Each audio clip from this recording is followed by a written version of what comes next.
He had the power and wealth of a king. He was a billionaire times over. He killed anyone who stood in his way of becoming the world's most powerful drug lord. Pablo was untouchable. He terrorized the nation of Colombia and made an enemy of the most powerful nation on earth. Drug money. He was the crown jewel. He is what we wanted. Pablo Escobar and his cocaine cartel became bigger than his own government. He was the Da Vinci of crime, the bandit of bandits. His empire was vast. He was invincible. He had it all. He had the wealth, the fame. Pablo Escobar became so big that Pablo needed to die.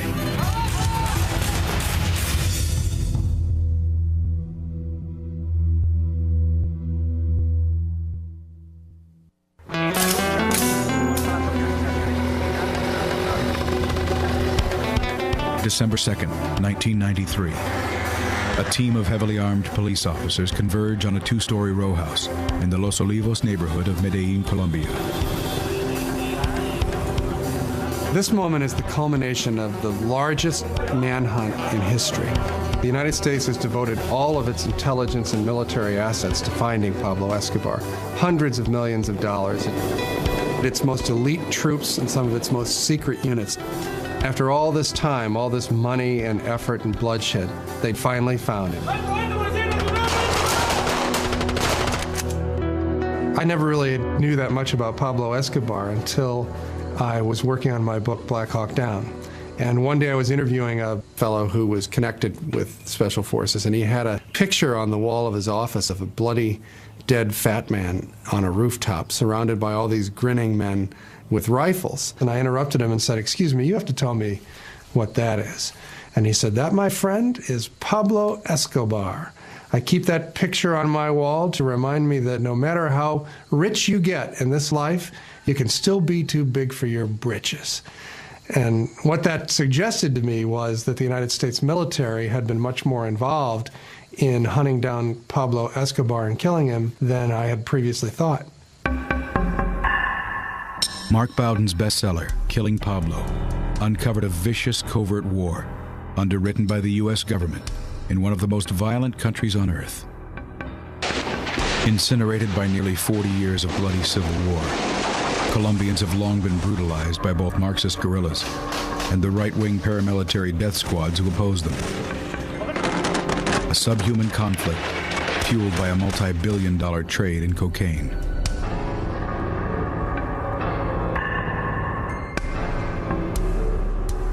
Colombia's ascension to its place as the kidnapping and terror capital of the world began in a 1950s era of political turmoil. Colombians refer to that period simply as La Violencia, which means just the violence. There were hundreds of thousands of people killed, and for no real reason. There was no coherent structure to the conflict. It was just Colombia. Sparked by the revolutionary rhetoric of Che Guevara and Fidel Castro, bandits roamed the jungles and perfected the Colombian art of terror. The Colombians themselves have a joke that they tell about how God made their country so beautiful. Its tall Andes mountains, its tropical jungles, its beaches, its fertile soil, that he evened the score by populating their country with the most evil race of men.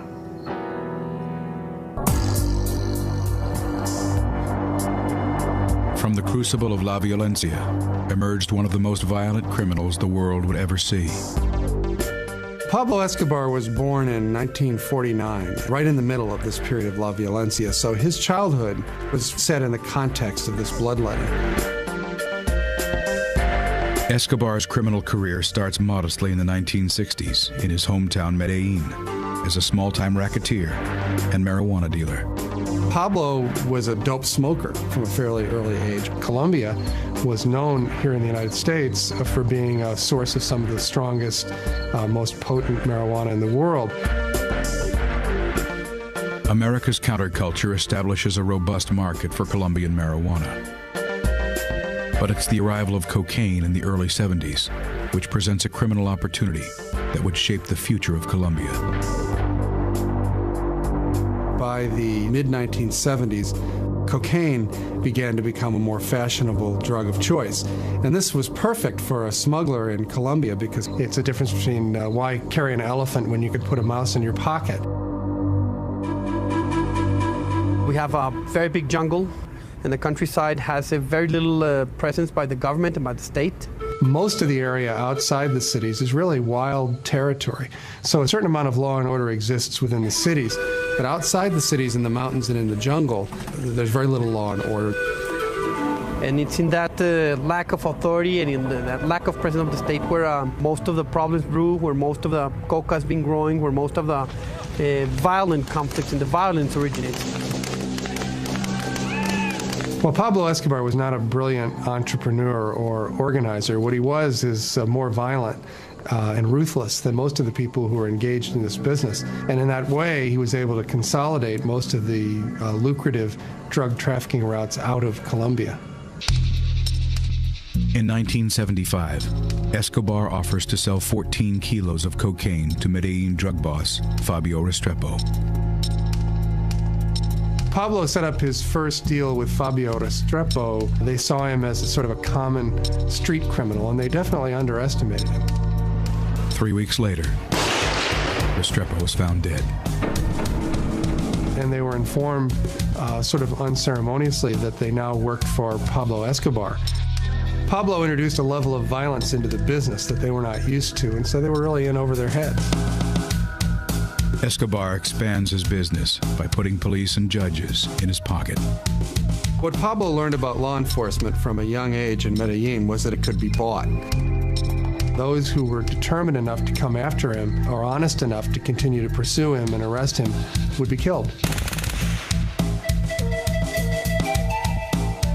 Fueled by America's appetite for the white powder, Escobar's power grows exponentially. He became the king of cocaine, the titular head of the Medellin cartel. And the Medellin cartel had the reputation, well-deserved in my opinion, of being one of the most ruthless, violent, murderous criminal organizations in the world. The Colombian cartels were the one that introduced the drug to the U.S. and sold them in U.S. streets. So they had a huge business. Well, Pablo began making more money than certainly anyone in Colombia had ever seen before. He spent his money lavishly on anything that struck his fancy. He built an extravagant estate for himself in the middle Magdalena Valley, which he called Napolis. He had a zoo at his ranch. You're talking about Colombia. A guy had elephants, zebras, rhinoceroses. He imported exotic animals, had planes, helicopters. He was invincible. He had it all. He had the wealth, the fame. It is a lifestyle Pablo fiercely protects. Colombia was a place where, certainly in the underworld, if you wanted to survive, you had to be more feared than your rivals. And so Pablo cultivated his reputation for violence. One of the stories that I was told is that at a dinner party at his house, his people caught someone stealing silverware from his kitchen. He had the waiter who stole the silverware bound hand and foot and then kicked him into the swimming pool and had his guests all watch this man drown and announced that this is what happened to anyone who stole from Pablo Escobar. He was a terrible criminal. He used terrorism in a way that Colombia never before had seen. As the Medellin cartel grows in power, Marxist guerrilla movements such as FARC also grow in strength. Even though in his early days Pablo liked to use Marxist rhetoric, he rapidly became the richest man in Colombia, and as such, he became a target for some of the leftist guerrilla movements in the hills. So Pablo joined with a lot of other wealthy drug traffickers to form their own private armies, paramilitaries, to go after the guerrilla units. Two of the early paramilitary leaders who Pablo worked with were Fidel and Carlos Castaño. My father was kidnapped in the year of 79 by the FARC guerrillas. Guerrillas de las FARC. Our lives turned 180 degrees. With the Colombian government unable to protect its citizens from Marxist guerrillas, Carlos Castaño and brother Fidel establish a paramilitary army called the AUC. Once they cowardly killed my father, I made a decision to fight. They created this organization of paramilitaries with the support of the drug traffickers, primarily the Medellin cartel. This is when my brother Fidel met Escobar and began a friendship with Escobar. The Castaños became allies of the Escobar organization. The paramilitaries were an armed branch of the drug traffickers. Of course, with all the kind of private army he had and a huge amount of money, he became very powerful. Pablo had ambitions to be more than just the wealthiest man in Colombia and its most successful criminal. He wanted to be beloved by the people of Colombia, and he wanted to have a legitimate political power. And so he began spending some of his millions on projects for the poor people in Medellin. He funded the building of housing and recreational centers and soccer pitches, and embarking on a lot of sort of private welfare programs that something that the government of Colombia would never have done. The objective of Pablo's political campaign?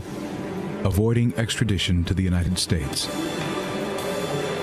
That was the one thing that they feared more than anything. Because whereas in Colombia they could manipulate the justice system by killing judges, by corrupting them, by all sorts of coercion, once they got to this country, they were just another defendant, and they were willing to die rather than go to the United States. In 1982, he was elected to the Congress as an alternate. But the first time he tried to take his seat in the House, he was denounced by the Minister of Justice, Rodrigo Lara, as a notorious drug trafficker and criminal. Escobar's criminal history surfaces in the Colombian press, and his fall from grace is swift. Pablo is banished from the political scene, and many of his assets are seized. Pablo was deeply humiliated by Lara's denunciation, and really from that day forward was at war with the state of Colombia. The U.S. ambassador had warned Lara that his life was in danger, in fact had given him a bulletproof vest. 3 months after taking his stand against Escobar, Lara is tracked by one of Pablo's gunmen.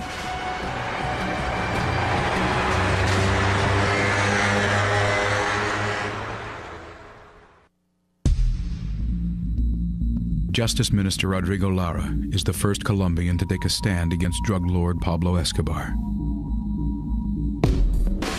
April 30th, 1984. Lara is followed from his office by one of Escobar's hired guns.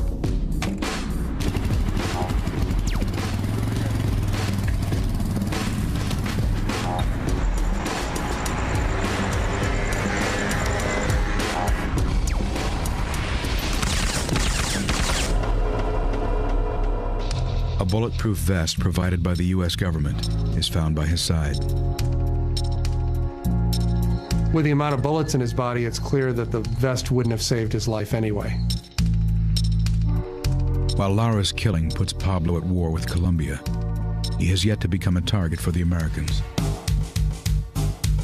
Well, initially, Pablo Escobar and the other drug traffickers were considered to be sort of romantic, dashing figures. In programs like Miami Vice here in the United States, they were portrayed as somewhat romantic figures.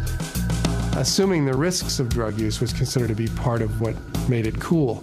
And so it was really the hip world against the square world. The square world was sort of epitomized by the Reagan administration program, which was Nancy Reagan's Just Say No program. Little kids doing drugs, it turns my stomach. Don't mess with them. Just say no. In the early 80s, cocaine begins to transform the landscape of urban America. Public attitudes began to change when cocaine began arriving in the United States in a new form. Instead of being a powder that you sift, it was then now being sold as crack, and it was very inexpensive. And that quickly became hugely popular with the poorer classes in the United States and was just a devastating plague in our cities. The change from just normal cocaine to crack had a huge impact on U.S. policies. It had not only afflicted the people who became addicted to crack, but then these people would set out to steal in order to sustain their addiction. So the cities became plagued by an epidemic of violence and crime. A very high percentage of the murders that take place in the United States are somehow or other connected with cocaine trafficking. And suddenly, people like Pablo Escobar were not seen by everyone as such romantic, dashing figures and became much more perceived as violent criminals. We're striving for a world where April 1982. can live happier. In answer to the growing crime rate in America, Reagan signs National Security Directive 221, declaring drug trafficking a threat to national security. Pablo became something much more than a law enforcement problem. He became a military target, a real threat to world civilization. As policy shifts in America, Escobar escalates his war against the government of Colombia. At the heart of Pablo's war against the government of Colombia was his fear of extradition. In Colombia, Pablo knew he could bribe or intimidate judges or juries or even prison executives. In the United States, he knew that he couldn't. He had a lot of judges who were against him killed. That was his fight, trying to show Colombia that he was tougher than Colombia. Pablo's policy in his war against the government was called plomo o plato, which means silver or lead. You can accept Pablo's bribe or you can accept his bullets. It was very easy to accept Pablo's bribes. They were generous and reliable. And also the alternative to accepting the bribe was that you and your family would be killed. So it became very difficult not to do what Pablo wanted you to do. Escobar was very invincible. In other words, nobody thought, they could ever take him down. So people were afraid to talk. They were afraid to go up against him because they know they would end up dead. Pablo was untouchable. He had contacts all over the government, and he had access to virtually anybody in Colombia. Under those circumstances, it took an extraordinary amount of integrity and courage to go after Pablo Escobar. Among the few who publicly oppose Escobar is General Miguel Maza. General Maza, who was the head of the DAS, which is the equivalent of the FBI in the United States, was probably the one person that was seriously going after Pablo. And Pablo twice tried to assassinate Maza with huge bombs. May 30th, 1989.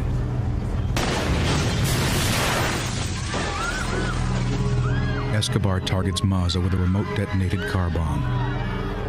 Maza's car was at the center of the blast. Its wheels were melted to the road, but he managed to kick the door open and step out unhurt. It killed many people. Fortunately, I was spared from death in that attempt. Pablo was trying to kill Maza, and Maza was trying to get Pablo Escobar. In his obsession to kill Maza, Escobar does not care who gets in the way. 500-kilogram bomb was placed in a bus which was driven in front of the headquarters building of the DAS, which was occupied by Maza, and was detonated. Hundreds of people were injured at that time, and about 70 people were actually killed. The carriage of the bus ended up on top of the 11th floor of the building. It is only by the grace of God that General Miguel Maza is here to tell you this story.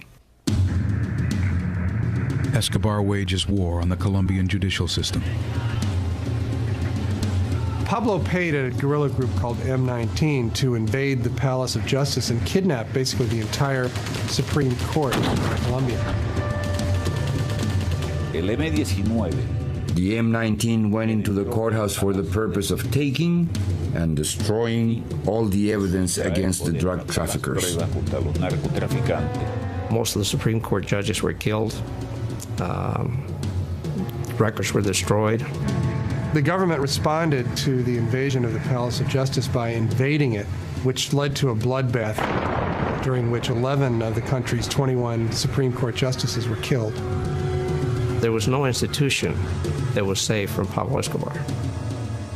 The issue of extradition became a centerpiece of the 1989 presidential campaign. Louis Galan was the leading candidate for president. Galan was campaigning, promising to utilize extradition to rid Colombia of drug traffickers like Pablo Escobar. Escobar and his gang decided that Galan was an obstacle, that he shouldn't be president of Colombia. August 18th, 1989. Galan prepares to deliver a campaign speech in Sochoa, southwest of Bogota. Pablo Escobar targeted him and had him killed.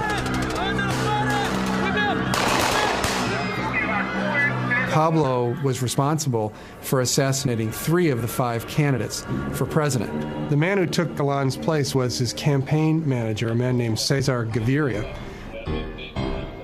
This was a very, very difficult period. Escobar was trying to kill me. If he had the possibility of killing me, he would not doubt a second. November 27th, 1989. Presidential candidate Gaviria is scheduled to fly Avianca Airlines Flight 1803 from Bogota to Cali. One of Pablo Escobar's lieutenants is instructed to board the plane with a suitcase he is told contains a listening device. Unbeknownst to Escobar's man, the suitcase is in fact a bomb.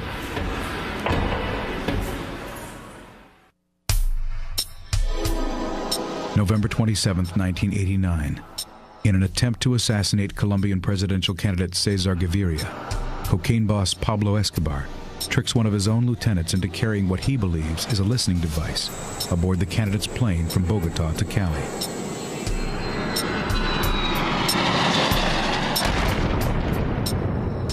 Avianca Flight 1803 goes down in the mountains outside Bogota. 110 people are killed. There are no survivors. Gaviria, as it happens, was not on the plane. But at the point where Pablo bombed an airplane, he became what the United States considers a clear and present danger. There were 2 American citizens killed on that plane. So under the long-arm statutes, we could prosecute him for the Avianca plane. With cocaine continuing to flow across the borders, American drug policy changes from intercepting drug shipments to taking down cartel leaders. It became very evident that we had to target them more specifically. As their power grew, it became evident that they had to be dealt with. When George Bush was elected president in 1988, he changed our country's policy against drugs to targeting the drug kingpins, men like Pablo Escobar. And for the drug kingpins, the death penalty. November 2nd, 1989. President Bush's legal counsel drafts a reinterpretation of the long-standing executive order prohibiting the assassination of foreign nationals. The new interpretation of the prohibition said that if the President of the United States determined that someone was a threat to national security or to the lives of American citizens, that that person could become a target for assassination. Our forces could go out and not just try to find them and arrest them, but actually kill them. America's premier counterterrorism team prepares for a potential mission.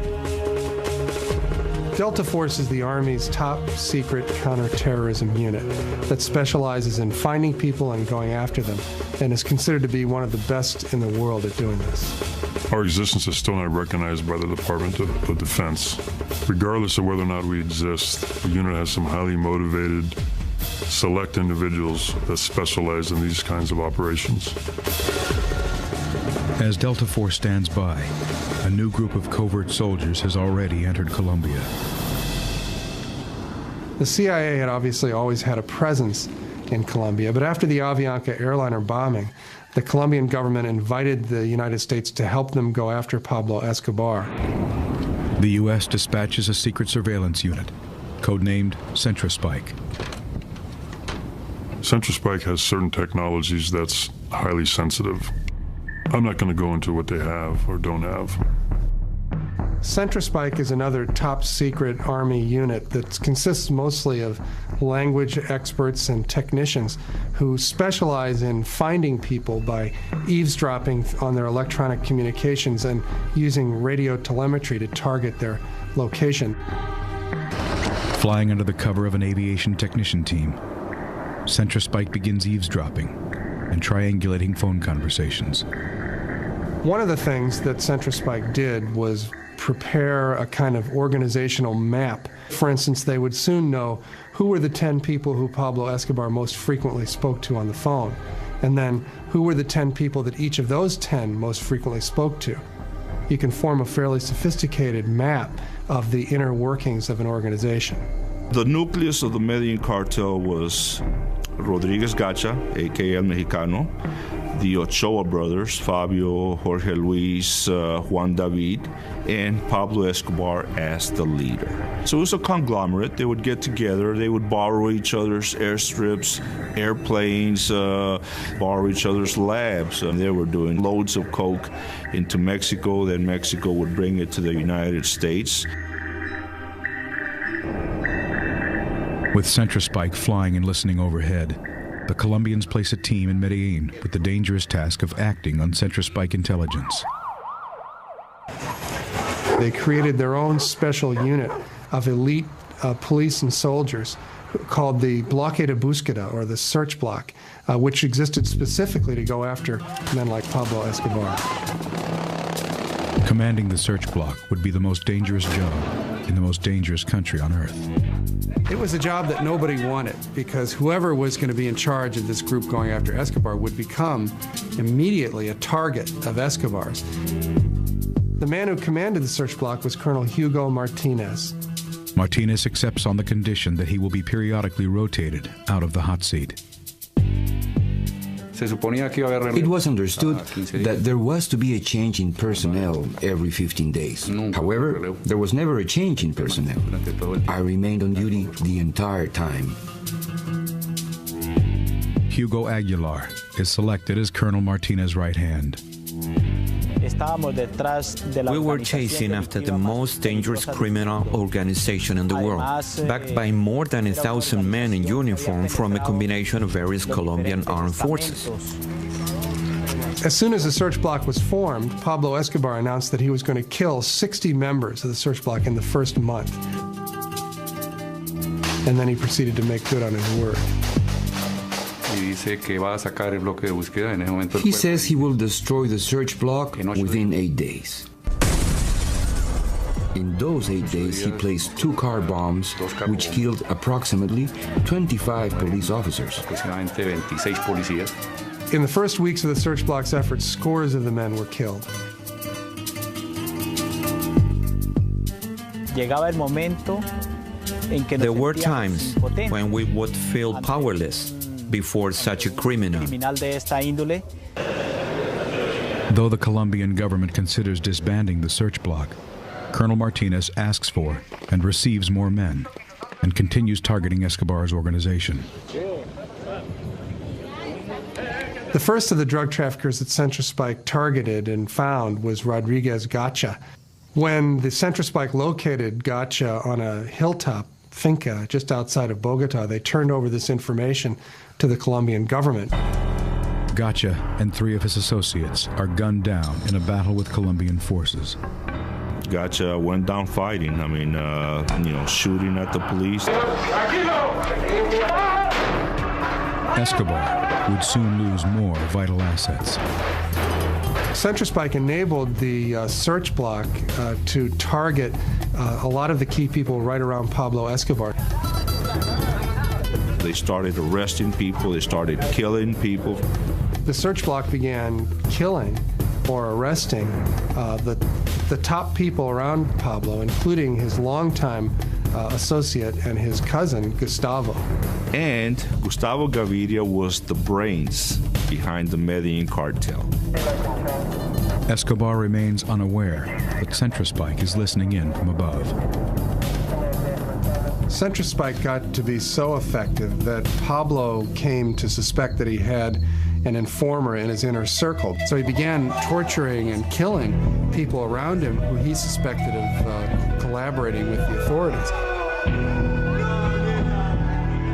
What he didn't realize was that the information was being provided by the secret American unit, Centrospike. Escobar was not the only one who operated by violence. All of these hitmen and associates of Escobar were killed in what the police would euphemistically call shootouts with the police. Colonel Martinez or his troops may have gone to the extreme, but this wasn't a normal criminal that they were after. Pablo Escobar rates right up there with Adolf Hitler. This is a man that's responsible for thousands and thousands of deaths of innocent people. The search block was a 700-man SWAT team, and you can't run an operation like that without it being violent. They were being shot at and killed all the time. This was a war. It was an armed confrontation between the Medellin cartel and the state. Desperate for an advantage in his war against the state, Pablo begins kidnapping Colombian dignitaries. I was kidnapped on September 1990. I was a classical kidnapping in which a couple of cars, 3 cars blocked your car. They killed my driver.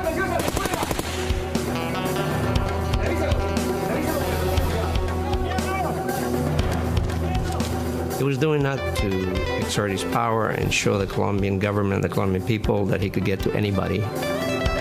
Escobar will use his hostages to negotiate the terms of a surrender. Escobar decided that what he needed was a comfortable, secure base of operations where he and his associates could live, be protected from their enemies, from members of the Cali cartel, from the Colombian search block and the Colombian National Police, from the United States. In case he was captured, he would use us as bargaining chips. As Escobar negotiates with the Colombian government, the hostages remain in the hands of his sicarios. I was kept in a very small room. I was chained to a bed, 4 guards. It's an experience in which you survive by the second. When you're in the hands of Pablo Escobar, you don't know what's going to happen. You know, you can be dead the next second. So I didn't have any illusions of surviving. I thought I was going to die. January 24th, 1991. Pablo executes one of his hostages. Days later, another is killed in a rescue attempt. That was the toughest point. I cried a lot. I got used to knowing that maybe the next day would be my last day. At this point, Pablo is literally running from hideout to hideout, knowing that if Colonel Martinez catches up to him, he's going to be killed, but at the same time not wanting to surrender until the terms had been worked out to his satisfaction. Pablo is playing a very dangerous game with the Colombian government. He felt the pressure. He knew we were getting very close. The president was warned about the danger in negotiating with Pablo Escobar, but he went right ahead. The deal that Pablo made with the government of Colombia was he would discontinue his violent campaign against the state in return for being able to build his own prison on a mountaintop just outside of Medellin called La Catedral. May 20th, 1991. As a concession towards his private sanctuary, Escobar releases his remaining hostages. I couldn't believe it. They took me to the street. They gave me money for a cab. And finally, a guy picked me up, and I told him, please take me back home. As part of Pablo's deal, General Maza is removed from his case. With construction underway on Escobar's private prison, one last demand must be met. They actually held a Continental Congress, basically, where they rewrote the Constitution of Colombia to ban extradition. And the day that the amendment to end extradition was put into the Constitution, Pablo Escobar turned himself in. He held a press conference on the mountaintop outside the prison and graciously announced that he decided to end his war against Colombia.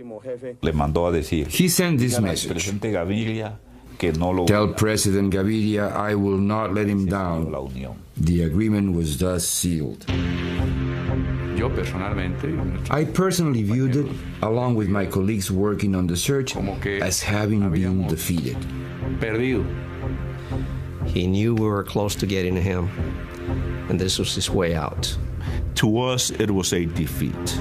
We had lost, and he had won. Even as Pablo is incarcerated in La Catedral, he sends a message to Colonel Martinez. They discovered a bomb that had been planted by one of Pablo's hitmen. Pablo's deal with the government of Colombia evidently didn't include ending his war against Colonel Martinez.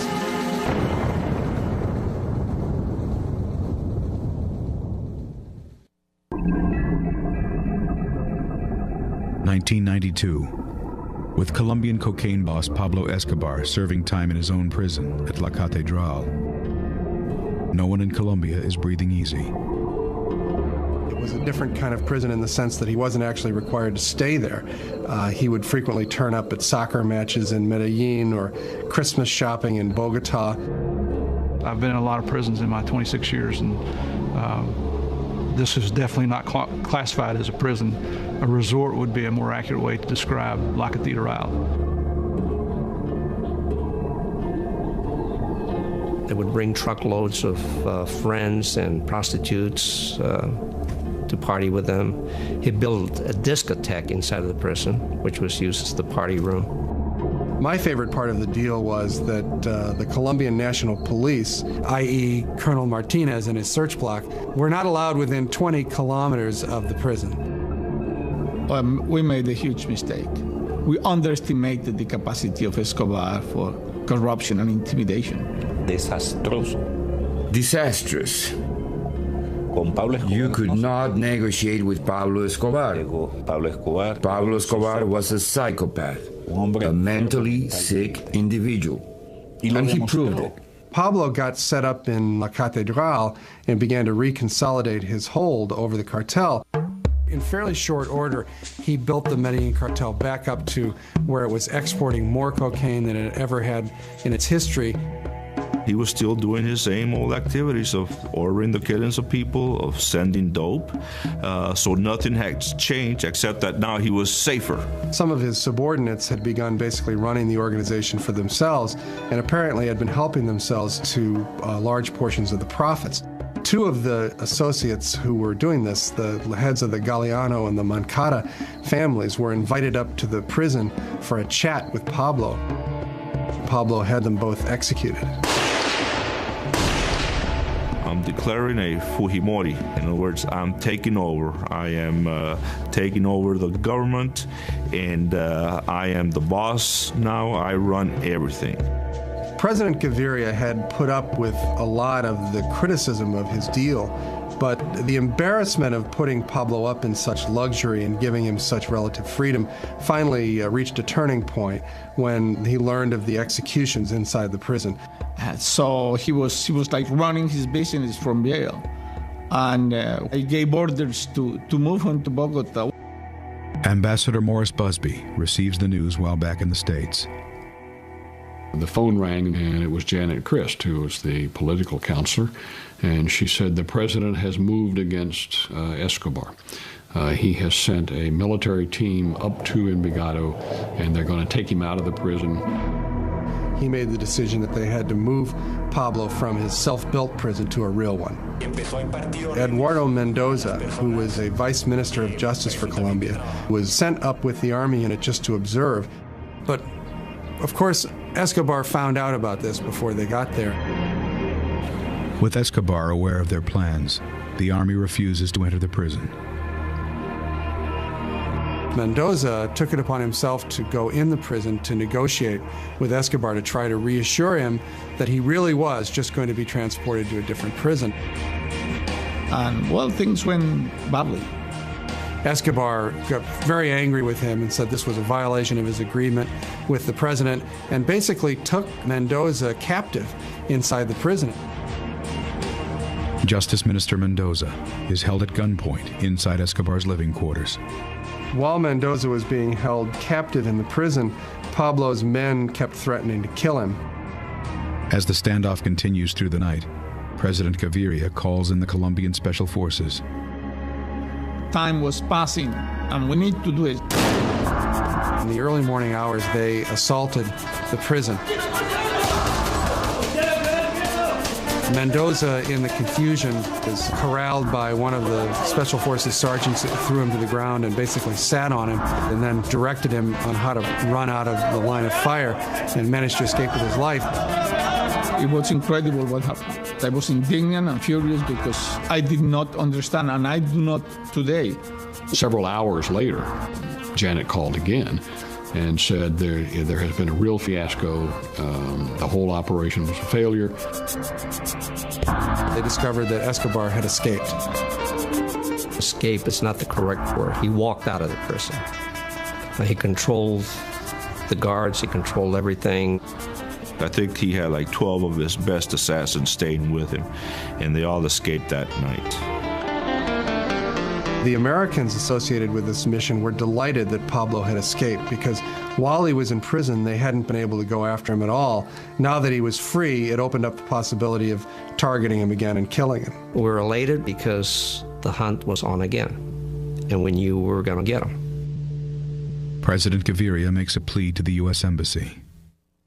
Gaviria had said to me, I don't know what restrictions you've been operating under in this country up to the present time, but I'm telling you right now, we need your help. There are no restrictions. I asked full cooperation of the U.S. in this matter. We needed to find Escobar. He asked Ambassador Busby for a military help, and the first thing that occurred to Busby was Delta Force. He made a request to Washington to bring Delta Force to Colombia to help lead and train the Colombian forces to go after him. We got some assets into the country. We got a lot of very, very competent people that came to Colombia literally within hours. All kinds of groups were there. The unit, the agency, Central Spike, all to provide support for the Colombian command. I always believed that we had a very, very good shot at finding Escobar in the early going. He was the crown jewel. He is what we wanted. Delta Force places 2 operators at La Catedral. While Central Spike would put their ears on the target, Delta Force would put their eyes on it. Central Spike and Delta Force were able to pinpoint Escobar's location literally days after he'd escaped from prison. By the time the Colombian forces act on the American intelligence, Pablo has vanished. In order to be successful with Pablo, it had to be very time sensitive, because if we got intelligence that Pablo Escobar was at location X last night, chances are he wasn't there anymore. As Escobar's trail grows cold, a decision is made to reform the original search block. This time, it will have the full support of the United States law enforcement, intelligence, and counterterrorism agencies. Peña and Murphy went to live in Medellin with the task force. I mean, that was their second home. This search block was now more organized, had more of a focus, had more intelligence, had better equipment to start the second search for Escobar. With corruption and fear permeating the Colombian forces, there is one clear choice for commander of the new search block.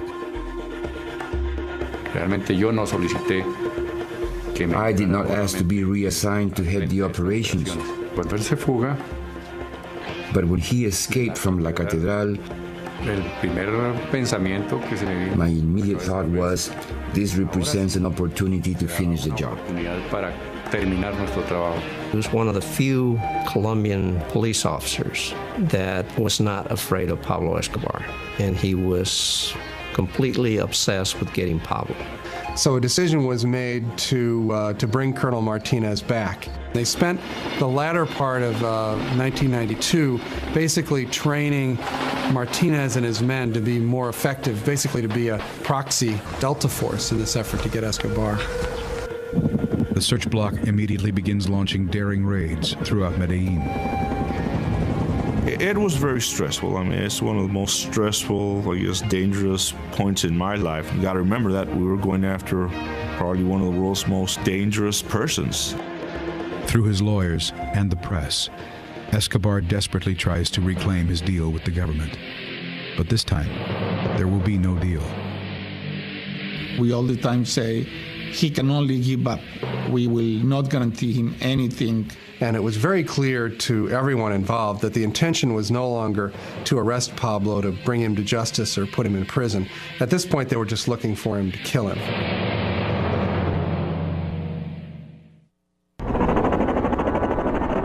(1992). Despite the full cooperation of the American forces in the hunt for Pablo Escobar, the drug boss remains at large and protected by his powerful Medellin cartel.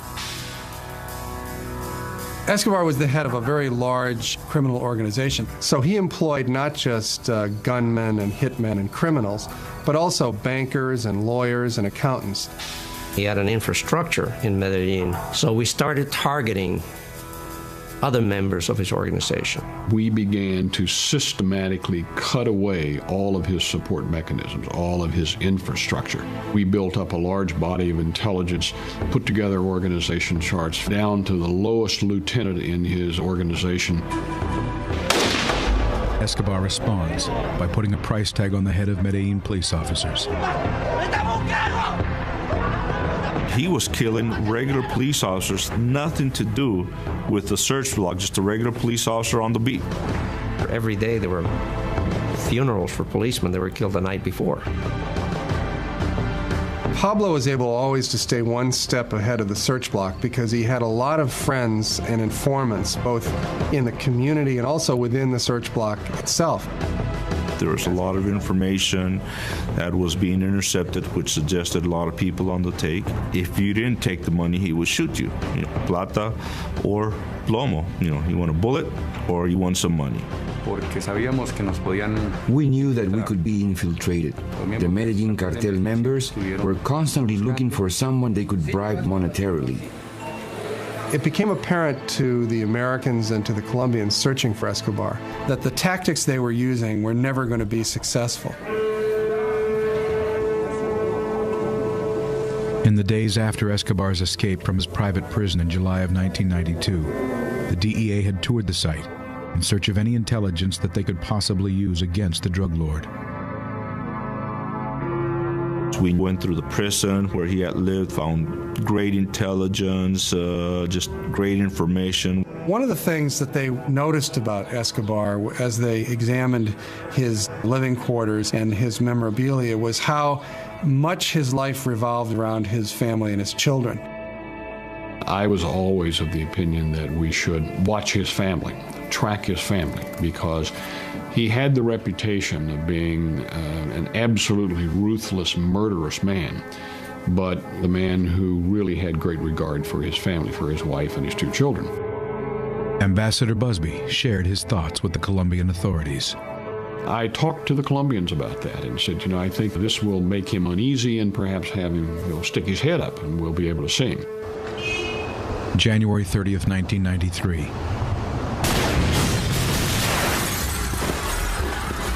A 220-pound car bomb explodes in front of a bookstore in downtown Medellin. It killed scores of people, many of them children shopping for school supplies. And I think it was really the point at which the gloves came off in the search for Pablo Escobar.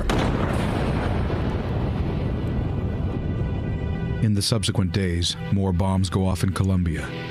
This time, however, the bombs are targeting Pablo's family.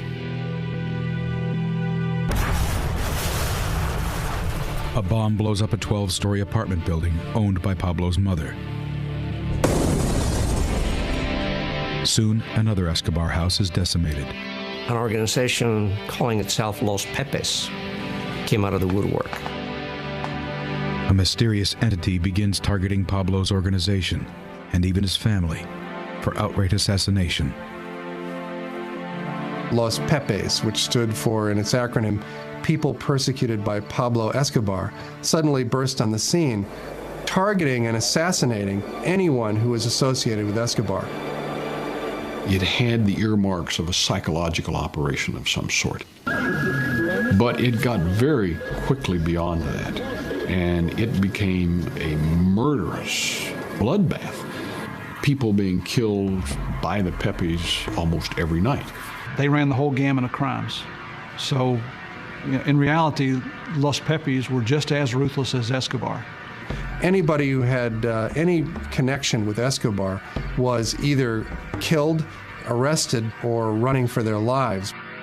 Personally, I thought he was getting a taste of his own medicine. Let's just call it another flank he had to worry about.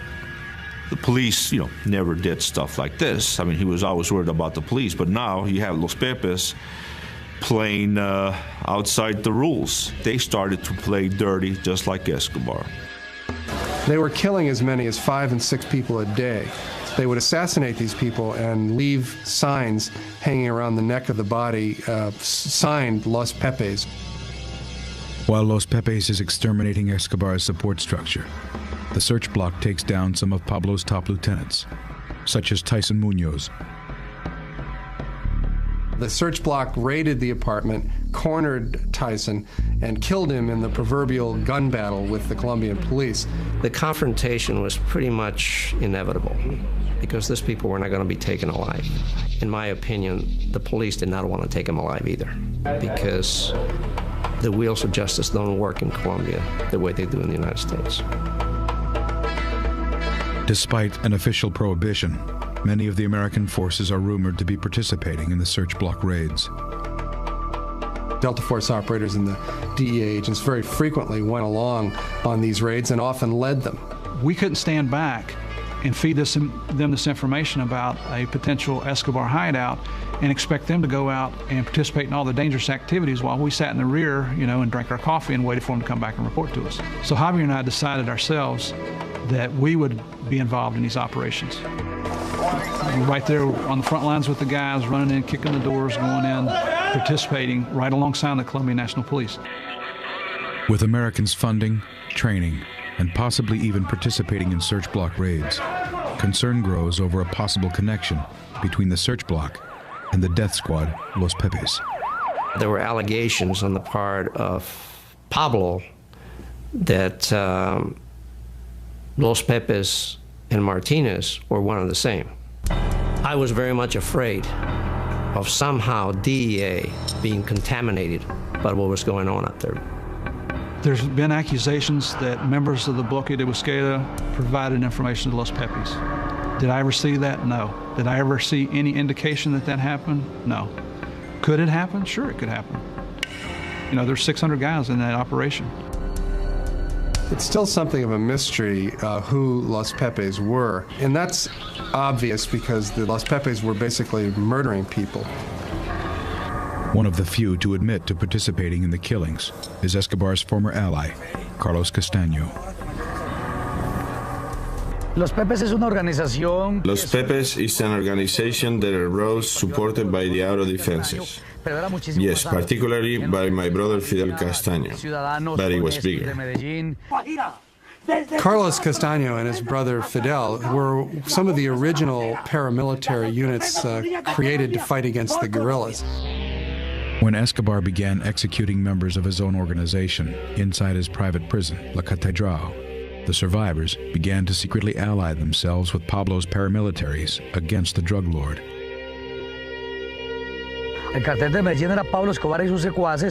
Pablo Escobar killed most of his friends and allies and his spouse. But there were relatives that survived that lunatic and they joined us. The drug trafficker said, "We're sick and tired of this guy, we're going after him." And they created the Pepes, and they attacked him exactly the way he used to work against society and against them. We realized that he was a monster that we had to fight against no matter what. So when they turned against him, They knew the inner workings of his organization. They knew who the people were, where the money was. Los Pepes reportedly received support from Pablo's chief business rival, the Cali cartel. The Cali cartel was more than happy to help Los Pepes or the Search Bloc or the Colombian government go after Escobar because he was their primary rival. And by eliminating the Medellin cartel, it just made for a more lucrative business for them. Colonel Martinez and the U.S.-backed Search Bloc are rumored to be cooperating with Los Pepes. Colonel Martinez was at this point, even though he denies it, I think, was willing to work with these elements from the underworld because for him, the battle with Escobar had become very personal. You could say that Escobar affected all of us who were Los Pepes members.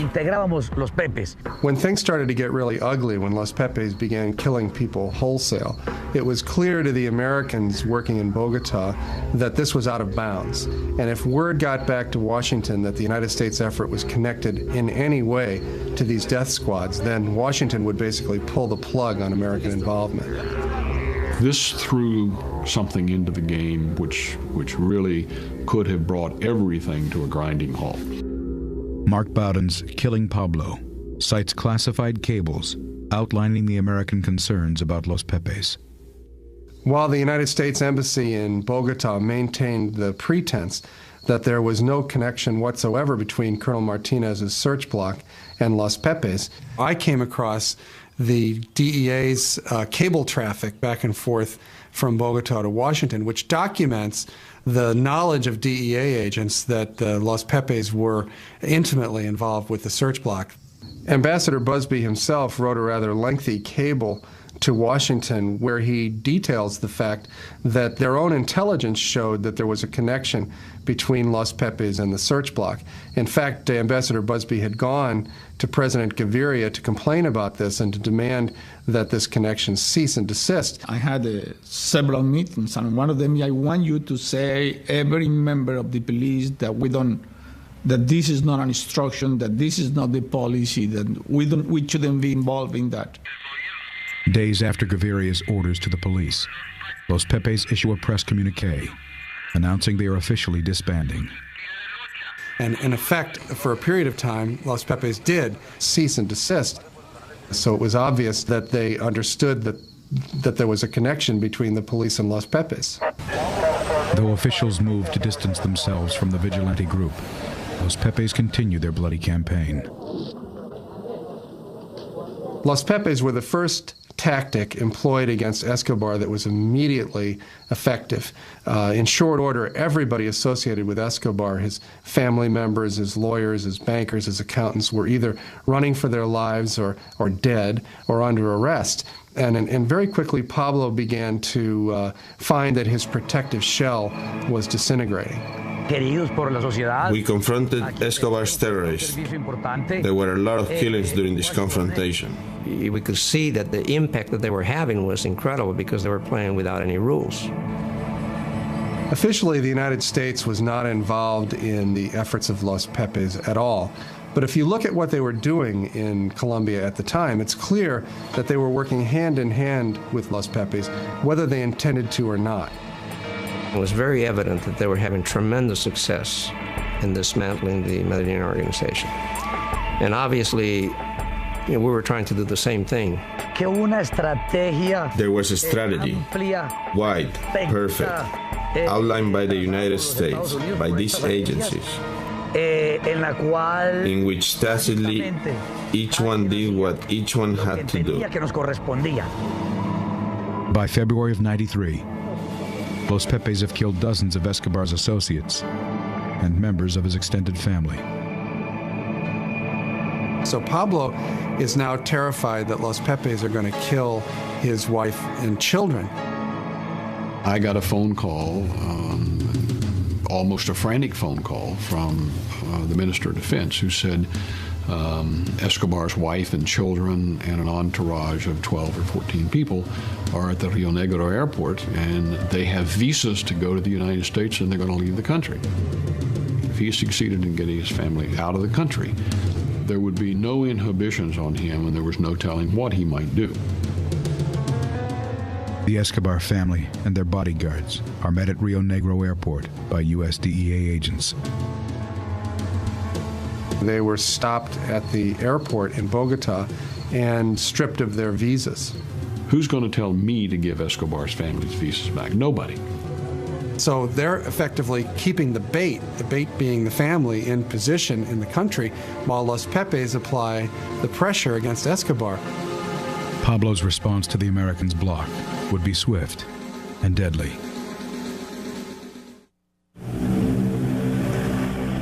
April 1993. With his family prevented from fleeing Colombia and forced back into the hands of the death squad Los Pepes, cocaine king Pablo Escobar exacts his revenge.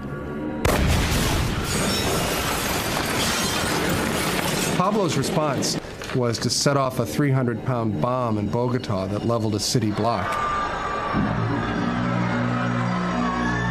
One of the predictions that we had made was that as we began to tighten the noose on Escobar, things would get more violent, that he would react. And he certainly did. I think we had 9 bombs in Bogota in the space of about 2 months. Hundreds of people killed. Los Pepes responded by kidnapping and murdering Pablo's chief lawyer, Guido Parra. And when they killed Parra, they also took his teenage son and murdered him too. They hung signs around their neck that said, "What do you think of the exchange for the bombs, Pablo?" and signed them Los Pepes. Despite allegations that Colonel Martinez is cooperating with Los Pepes, he is kept on as commander of the search block. Colonel Martinez stood up and did the job that had to be done. Nobody else wanted to do it. A lot of people were afraid to do it. Colonel Martinez realized that the fight between him and Pablo Escobar was a fight to the death. And at the end, either he or Pablo Escobar was going to be dead. With Centra Spike finding no sign of Pablo's voice on the airways for months, Colonel Martinez requests the support of a Colombian ground surveillance unit. The Colombian National Police were having a lot of success with a small unit that operated portable direction finders in collaboration with Centra Spike. And Colonel Martinez requested that this unit come to Medellin. Martinez receives the unit, but he insists on sending one of its members back home to Bogota. His superiors sent him to me on 2 occasions. And on both occasions, I sent him back because he bears my name. The problem was that his own son was one of the men working in this unit. I knew that my equipment would work and we could get good results in Medellin. But he was always resistant to my working in Medellin for my safety. He insisted that he wanted to be involved in the search for Pablo Escobar. It had become a personal as well as familial problem that was affecting us all. Hugo Jr. was determined to be with the unit and get Pablo Escobar before he could get him, or his sisters or brothers or his mother. After a lot of talking, we came to the conclusion that I could stay in Medellin. We could get no more rest until we captured him. With Escobar's family under police watch in Medellin, Pablo's own son becomes his father's front man. He talked to Juan Pablo just about every day by radio phone, and Juan Pablo became the one person who he trusted, who he could communicate with to do his bidding with the government. While Pablo strategizes with his son, Colonel Martinez's son tries to pinpoint the transmission. I was very sure that I would find Pablo Escobar with this equipment. As the hunt for Escobar gets new life, rumors continue to cloud the search block. Known members of the Medellin cartel are seen meeting with search block officers outside the search block base, including a notorious assassin. An individual that we knew only as Don Bernardo at that time. And I'll admit, we did interview him. The Colombian National Police brought him in as an informant. and he provided information about Escobar and his associates. It was one of those things that happened in a dirty war. There was lots of informants. I can't say, if they were part of Los Pepes or not, but there were informants. Among those working as a secret informant for the Colombian police is Carlos Castaño. I provided information to the police under the code name Alecos. They never knew I was Carlos Castaño, leader of the paramilitaries. We're not afforded the luxury of having informants who are priests. Bloque de Busquets was the good guys. The narcotics traffickers were the bad guys. Washington also becomes concerned about a possible connection between Los Pepes and Delta Force. The tactics being employed by Los Pepes were basically the same tactics that Delta Force was in Colombia teaching to the search block. There had been a lot of comments that the Pepes were using like tactics. From what I had heard, they were just ruthless. There's no tactics behind that shit. They just whacked people. Anyway, they were very efficient.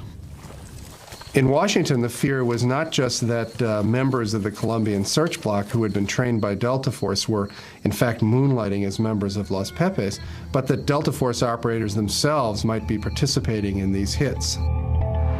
November 12, 1993. The CIA briefs the Pentagon on suspicions of a connection between Delta Force and Los Pepes. A decision is made to pull all American forces from Colombia.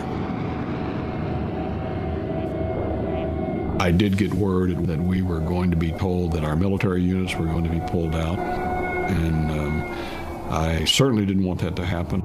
Ambassador Busby was then able to go to work with his connections in the White House to countermand the Joint Chiefs order to remove the people from Colombia, and they stayed.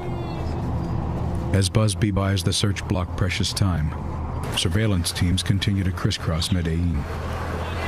In late November of 1993, the search block, with the help of CentraSpike, was able to pinpoint Pablo's location to a hilltop finca outside Medellin. Intelligence had been received that indicated that Escobar was hiding in a small house located on the side of a mountain out in rural areas.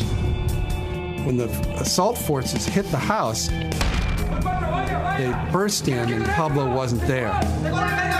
In fact, Pablo had been talking on the radio, but he would walk up into the woods a short distance from the house so that he'd have a better line of sight communications with his son Juan Pablo in Medellin.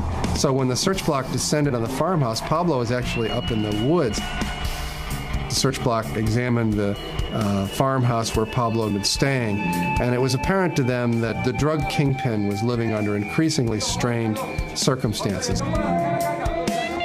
Virtually his entire organization, the Medellin cartel, was totally destroyed. One of the few remaining links to Pablo's empire is his son, Juan Pablo. The Escobar family was staying in an apartment in Medellin, and Los Pepes were sort of picking off people who worked for the family. So they were pretty terrified. Pablo is really desperate. His family is literally in the hands of his enemies. We always had his family under watch 24 hours a day, so he could never touch our families, because if he does, his family would also perish. He was always worried about his family's security, because that is where the Pepes concentrated their attack efforts, his family.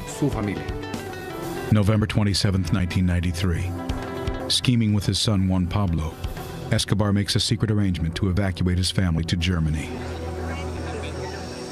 And word of this, of course, gets back to the embassy, because CentraSpike is listening to all of Pablo's communications. We learned that they were traveling on a Lufthansa flight from Bogota to Germany.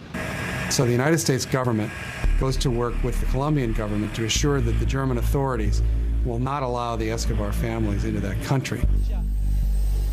Escobar's family is refused entry into Germany and flown directly back to Colombia. They put them up in Hotel Tequendama, which is a large hotel complex in Bogota that's actually owned by the Colombian National Police. And so while publicly they claim to be protecting Pablo's family. The way that Pablo saw it was that his family had now fallen into the hands of the very people who were likely to kill them. Sure enough, it wasn't a day before Escobar called. When he made the first phone call, I thought, okay, he's finished. Once again, their efforts to get out of the country had been stopped. That's when he started making mistakes. When Pablo Escobar begins to make phone calls to the Hotel Tequendama, we placed everybody in a state of alert. They called the presidential palace in an effort to speak to President Gaviria, threatening to wage all-out war against the state unless they released his family and allowed them to leave Colombia to a safe haven. He started calling everybody. And that's where he made the mistake of staying in one place too long. And at this critical moment, the government of Colombia announces that they're going to remove the protective detail from around the Escobar family. I mean, it was not fair to have so many Colombians at risk, and at the same time having this man with nothing to lose. At this point, just to ratchet up the pressure on Escobar, Los Pepes made a public announcement that they were going to resume their murderous campaign against him. We were closing in on Escobar. We made him get to a point where he had to abandon his bodyguards and he was reduced to hide out almost alone. With the exception of Pablo's family, every resident of the hotel has fled for fear of being caught in the crossfire between Pablo Escobar, the search block, and the Pepe's death squad. The fear is so palpable that little Manuela, who was then 8 years old, was overheard walking the halls of the empty hotel, singing a little Christmas carol to herself that she'd changed the words to, and the words that she was singing were, "Los Pepes are going to kill my father, my mother, and me."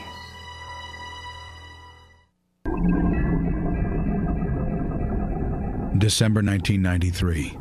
On the run and at war with the state of Colombia, Pablo Escobar tries to protect his family from the vigilante death squad, Los Pepes. He's desperate to get his family out of Colombia, so he has to continue making phone calls to the Hotel Tequendama. While Pablo is on the phone talking, Centrospike is listening in, and they fix his location to a neighborhood in Medellin called Los Olivos. Colonel Martinez positioned a lot of his men in parking lots in that neighborhood so they would be poised and ready to move the next time Pablo came up on the radio. Hugo Martinez Jr. and the rest of the search block wait for another Escobar phone call. Every time Pablo got on the radio telephone with his son, Hugo Jr. would be cruising the streets in his telemetry van trying to zero in on the precise location of the phone call. My father was very clear, saying that the operations cannot go on if Pablo was not talking. Desperate for a way out, Pablo turns to his son, Juan Pablo. Pablo woke up in the morning of December 2nd, the day after his 44th birthday, and had spaghetti for breakfast, and then immediately got on the phone with his son, Juan Pablo. Escobar agrees to answer a phone interview through his son. He instructs his son to accept a list of questions from journalists with the intention of giving interviews that will play on the heartstrings of the Colombian public. The fact that the government is using his wife and children as bait. Juan Pablo asked his father for some coaching on how to answer the questions. He also warned Pablo that there were a lot of questions, so this conversation might take a long time. He tells Juan Pablo that they'll get back on the phone a few hours later. This, of course, gave the tip-off then to Colonel Martinez and his men that they could be waiting and in position for the phone call that was going to happen later in the day. Indeed, he called again. We were already located in a house near the zone from where he first called. Hugo immediately started tracking the signal, and the search block followed him out into the city. He's looking at a little monitor that has a line stretched across it, and the line either contracts or expands, depending on whether he's getting closer or getting further away. And initially, he locates it in a building where he thinks Pablo must be speaking. And the search block launches a raid on this building. But immediately upon launching the raid, Hugo Jr. realizes that he's made a mistake. I read the instruments wrong. They went inside and I realized he was still talking and I was very surprised. I had to look again at the instruments and I found out that there were things that produced an error in the reading. The signal is bouncing off of water in a little canal running down the side of the street. When I realized this and made the subtractions, the arrow changed immediately. So he radios to the search block that he's made a mistake, and he races off thinking that the troops will then get back in their vehicles and follow him. But in fact, no one hears him. So Hugo Jr. and his driver are driving off by themselves, hunting down this signal, and manages to drive right down the correct street in Los Olivos where Pablo is staying. He started talking again, and I followed the signal to the point where the equipment showed me the exact location he was in. I turned around and passed by the front again. And with the radio in my hand, I put my hand out the window and started pointing at the window in the second floor. At the same time that I was pointing, I observed the silhouette of Pablo Escobar with the phone in his hand. I was listening, and he looked through the window. We saw each other. He calls me and tells me I have located him with zero margin of error. Furthermore, he tells me I'm looking at him. And Colonel Martinez immediately tells him, don't go anywhere. I tell them that they should wait for the search block, but if they had to confront him, to do so. And so Hugo went around to the back of the building, and some of the men with him staked out the front door. Pablo Escobar was very calm. We did not see him trying to make any escape attempts. He was very still, maybe waiting for luck to help him again. But this time he was surrounded. Hugo Aguilar's team reaches the scene and immediately makes the assault. Pablo hadn't noticed anything peculiar and was still talking on the phone with his son Juan Pablo when the explosive charge went off on the door downstairs. We began going up the stairs. I was up front. Pablo Escobar said, "There is something going on here. I'll call you back." And he threw the telephone. He ran to the window and he went into the abyss. Escobar's lone bodyguard, Limon, is the first to reach the window. The man that was with Pablo Escobar came out of the house. He jumped and he headed in our direction, shooting. Limon attempted to race across the rooftop and was apparently shot on his way across the roof. The force of his momentum carried him right off the roof, and he landed on the grass behind the garage. And then Pablo Escobar appeared. He had two guns in his hands. Pablo began trying to inch his way out along a wall that bordered the rooftop, looking for some avenue of escape. He was talking to the police with such rage and shooting in and out of the house. When he was against the wall, we were not able to get a line of fire to hit him. He started walking to the front. And since the roof goes up, we started seeing more of his body. And at that moment, he fell.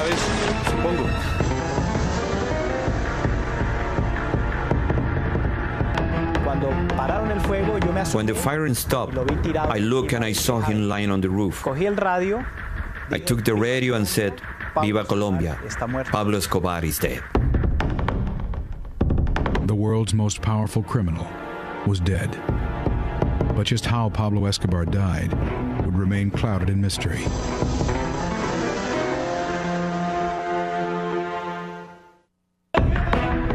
December 2nd, 1993. Drug lord Pablo Escobar is gunned down on a rooftop in Medellin, Colombia.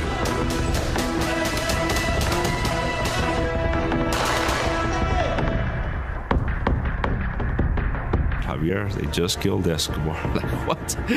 They just killed him in Medellin. It's all over the press. So, I mean, I was happy. I was elated. I became static. I ran around our office space, saying, "Hey, Pablo's dead." Immediately, I traveled to the location with DEA agent Steve Murphy. I was given the opportunity to go down on the roof to view the body, to visually confirm that it was Escobar. And he climbed to the rooftop and began taking pictures. Members of the search block posing around the body with rifles like big game hunters. Murphy then gave the camera to the search block, and they took pictures of him posing with Escobar's body. Photos of an American agent posed over the dead body caused an uproar in Colombia, where many were unaware that gringos were in on the hunt. It is true that we Americans provided a lot of assistance to the Colombians. We certainly did that. But in the last analysis, the success was Colombia's. It was a Colombian operation from start to finish. Colonel Martinez, Colonel Aguilar, those guys are truly great heroes in Colombia history. I believe I have performed a great service to my country.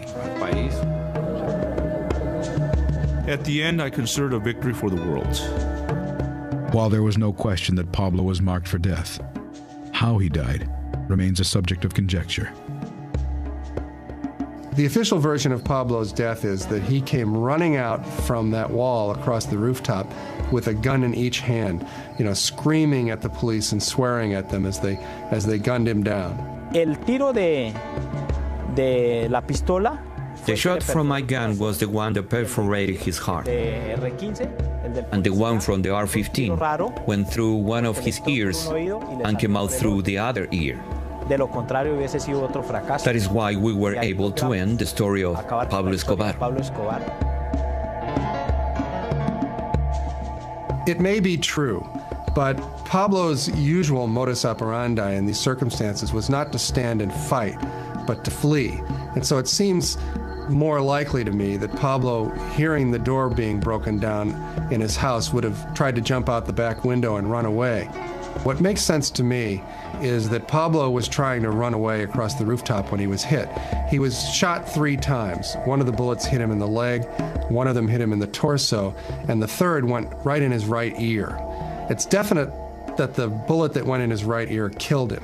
What makes more sense to me is that the bullets that hit his leg and his torso would have knocked him down, certainly, and that the final shot that killed him was most likely administered by somebody standing right over top of him. I would not put it past a cop going up there and just say, hey, we're going to make sure this guy's dead. I think he was shot up close. They wanted to make sure he was dead. Whoever it was knew he wasn't to be taken alive. There have been a lot of accusations that there was a coup de grace shot after Escobar was down. I saw no indications of that. It's always possible that someone made a great shot like that from a distance, but the Colombian National Police had tremendous incentive to kill Pablo Escobar. Nobody wanted to see him arrested again. And besides that, Escobar, in the course of this manhunt, had killed scores of the policemen who were searching for him. So there was a tremendous amount of anger and hatred in these men searching for him. So it makes more sense to me that Escobar was knocked down by a few bullets from a distance and that he was finally killed with a coup de grace. Some believe that the final blow was actually delivered by an American. Within the Delta Force community, there's sort of a legend about Escobar's death, which holds that he was killed by Delta Force. It was not so much a victory for Delta, but a victory for the whole Special Ops community. Delta Force would have known Pablo's general location at the same time that the search block did, and would have had an opportunity to place snipers in that neighborhood. When Pablo came running out on the rooftop, given the marksmanship of a Delta sniper, it's not beyond the possible that an American from a distance put that bullet in Escobar's right ear. I think the most likely explanation is that Escobar was killed by the Colombian National Police, by the search block. They had every capability and every desire to see Pablo Escobar dead themselves. There were no Americans involved in it. That was the Colombian National Police taking care of business. The legacy of the Los Pepes death squad has cast an even darker shadow on the history of the hunt. There's ample evidence today that the search bloc and the Los Pepes worked hand in hand. And of course, the whole Colombian search bloc was a creature of the U.S. government, essentially, because they were funded and trained and led by U.S. Special Forces. Los Pepes worked with the tacit cooperation of the U.S. government. The Colombian authorities did not oppose us either. The members of Centrospike who I've interviewed said there was never any doubt in their mind that there was a direct connection between the information that they were collecting and the information that Los Pepes were acting upon. So there's very little question in my mind that the effort to track down Escobar was a collaboration between the United States government, the Colombian National Police, and Los Pepes. I never saw any evidence that it was a Colombian government operation. It was a bloodbath, though. It truly was. Los Pepes. The Pepes operated on their own accord, by themselves. For Martinez to say that there was no connection there, he can say whatever he wants to, but there was a connection. And in my opinion, the greatest damage caused to the Medellin cartel and to Pablo Escobar and his organization was done by the Los Pepes. The Pepes were not a factor in what we were there to do. But were they a factor in getting Pablo? Yeah, big time. Today, Pablo's place as the world's king of cocaine has been taken over by the Marxist rebel movement known as FARC.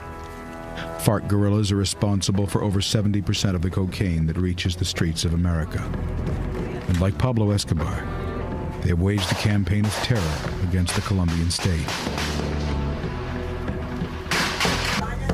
The FARC has inherited a lot of the methods that Escobar used, the car bombs, the kidnappings, the terrorism against civilians. So in that sense, they're looking very much alike, unfortunately for Colombia. As America supports Colombia in its war against the FARC guerrillas, they may once again share a dark ally. I am the leader of the AUC.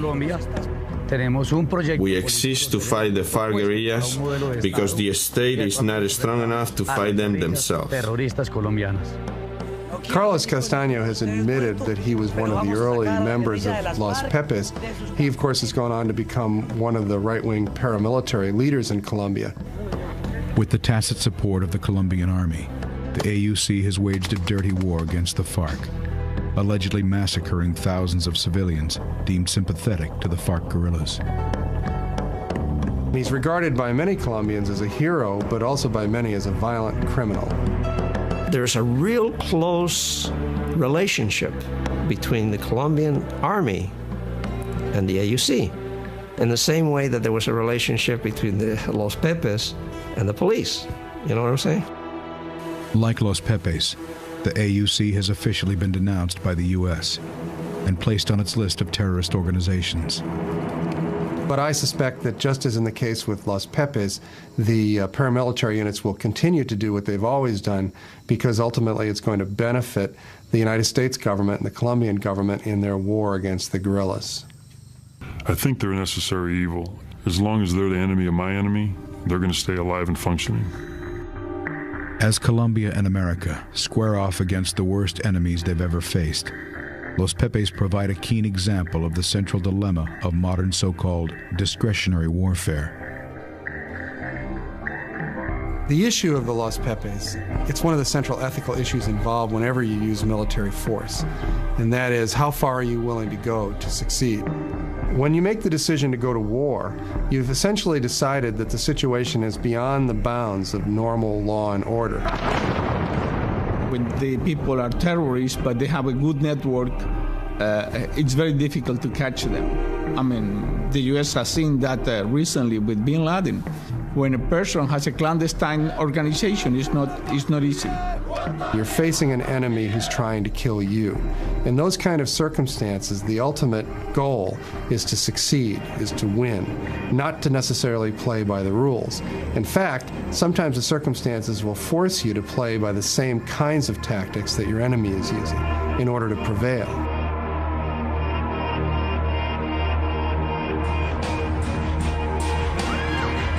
While most Colombians have lived with it for their entire lives, most Americans have only recently known the reality of terror. I think that Americans have to steel themselves to the reality of war, that if you're going to war, you have to face up to the ugly facts about what war is.